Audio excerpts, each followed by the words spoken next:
Olá pessoal, seja muito bem-vindo. Então, hoje nós vamos dar o início do gráfico da vida profissional. Eu já tenho gravado na minha playlist o exemplo do gráfico da vida pessoal, então se vocês quiserem, entre aí na minha playlist para acompanhar, para assistir. E relembrando o que nós estamos fazendo com esses gráficos, para quem chegou agora.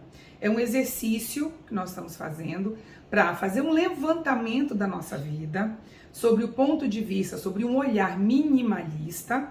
Então a gente já começa os tópicos dos gráficos priorizando o que é mais importante para nós, né? E aí, a cada gráfico a gente vai entendendo, nós vamos conversando, dividindo as nossas ideias e valores, e aí com o objetivo de no final, depois de finalizar todos os gráficos, que como eu disse lá atrás, são 4 gráficos, do meu caso, da vida da Cristiane, né? Que é o gráfico da vida pessoal, que já foi feito.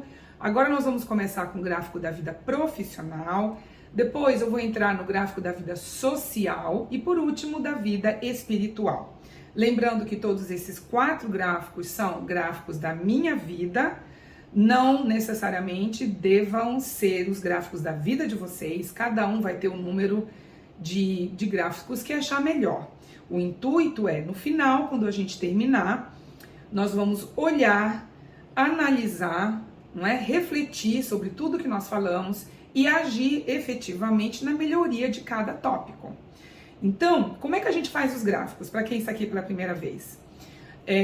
O gráfico da linha horizontal, nós colocamos os nossos tópicos, não é? Como vocês veem aí, os tópicos deste gráfico agora, para minha vida profissional, são pesquisa e atualização, primeiro, melhorias no serviço oferecido e otimização financeira, que para mim são os 3 tópicos mais importantes. Na linha vertical, nós colocamos o nosso nível de satisfação. O nível de satisfação, eu oriento a que vocês coloquem 50%. É a base para que a gente consiga nos identificar. Cada pessoa tem um nível de satisfação, né? Não pode ser abaixo de 50%. O meu nível é 80%, portanto, eu decidi colocar 80% porque para mim, eu acredito que não existe na vida nada que seja 100%. E antes de eu começar, eu vou me apresentar. Para quem não me conhece, eu sou a Cristiane Sena, você está no canal 50 Mais com Cris. Esse canal aqui de troca de informação, a gente troca dicas, a gente troca ideias. É a primeira vez que eu estou fazendo os gráficos da vida, é a primeira vez que eu utilizo desse recurso, que na verdade é uma adaptação da roda da vida, muito utilizado com psicólogos, profissionais na área de coaching, life coaching. Então eu decidi fazer esses gráficos, dividir com vocês, para ver se eu ajudo um de vocês, não é? Se a gente consegue melhorar em pelo menos alguma coisinha. Bom, então, antes da gente começar, né, pelo fato de eu ser educadora, eu tenho uma creche aqui na minha cidade, eu moro na cidade de Sydney, na Austrália, há 13 anos. Então, eu decidi falar sobre esses 3 tópicos e dividir com vocês porque eu acho muito importante dentro da minha área profissional, tá bom? Antes de começar, não se esqueçam de um like, façam aí os comentários de vocês, se inscrevam no canal, me sigam no Instagram e vamos lá!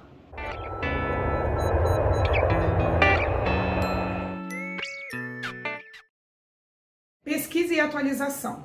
Eu coloquei essas 2 juntas porque, no meu ponto de vista, pessoal, elas acontecem muito naturalmente, né? Eu não consigo entender uma pessoa que tenha uma profissão, que seja ela qual for, de não se atualizar. Não é? É até difícil se atualizar, porque às vezes a gente termina de fazer um curso de atualização, no tempo que nós estamos fazendo o curso já existe outras coisas e quando a gente acaba esse curso tem que fazer um outro, e isso assim sucessivamente.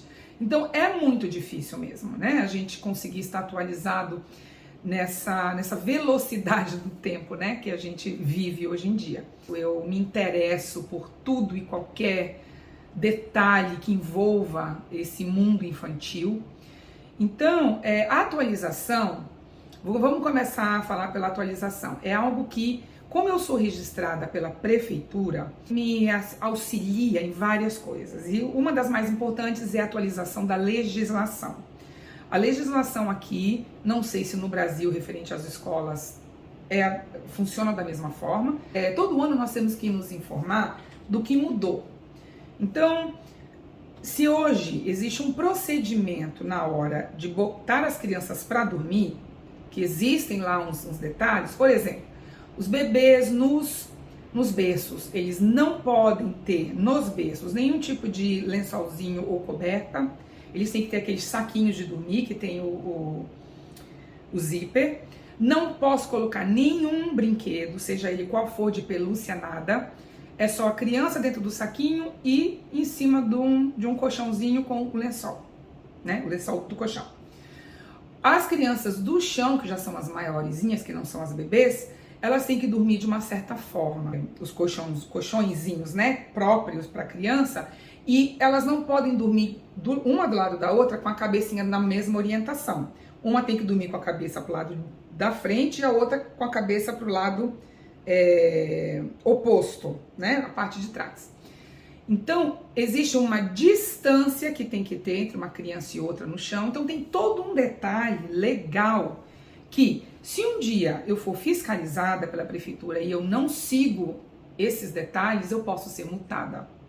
Então, são muitos detalhes que a gente vai pegando com o tempo mesmo, não é?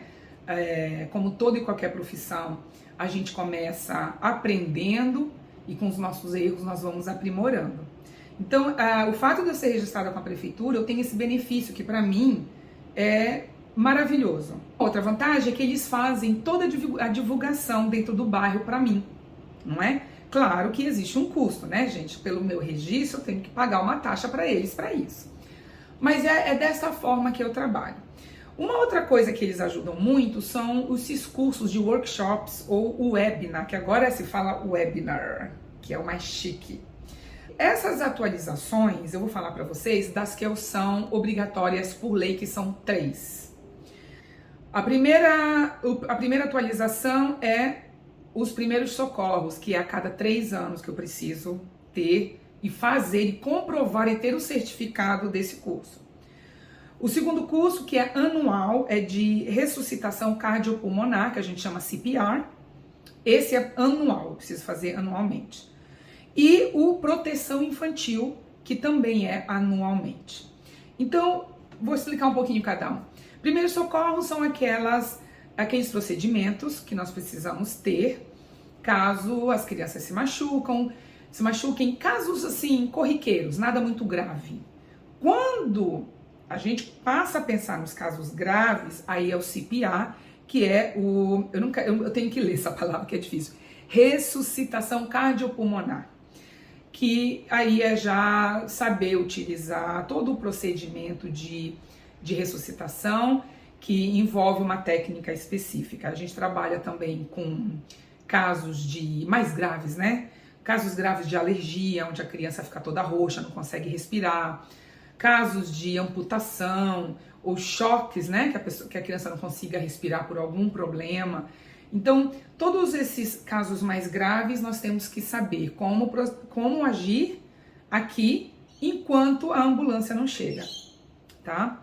E proteção infantil, pessoal, é saber identificar e dar início ao processo de investigação aos abusos infantis, que daí envolvem todo e qualquer tipo de abuso, né?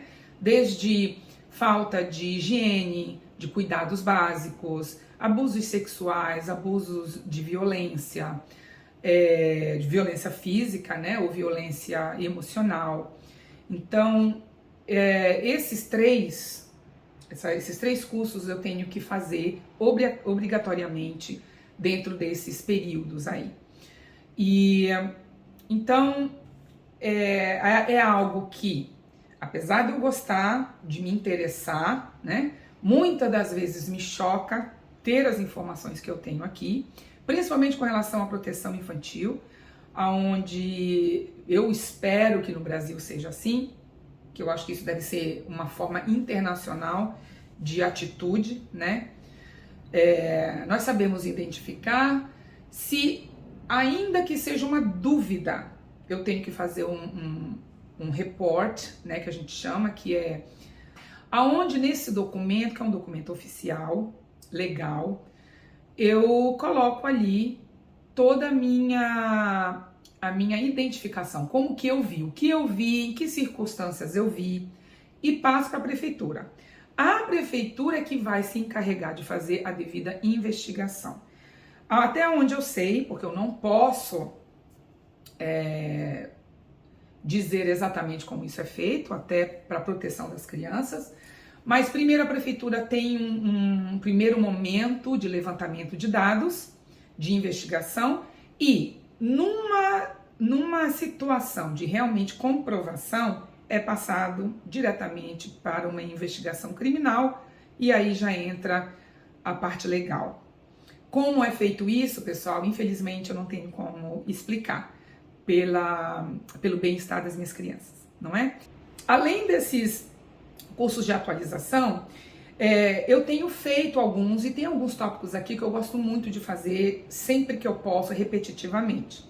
Então eu já fiz sobre a importância do sono e como proceder nessas horas da criança dormir, tanto desde bebezinhos até 4, 5 anos, que é a idade onde as crianças deixam de ir para as creches e começam efetivamente as escolas. Na verdade não é 4, 5 não, é 5 e 6.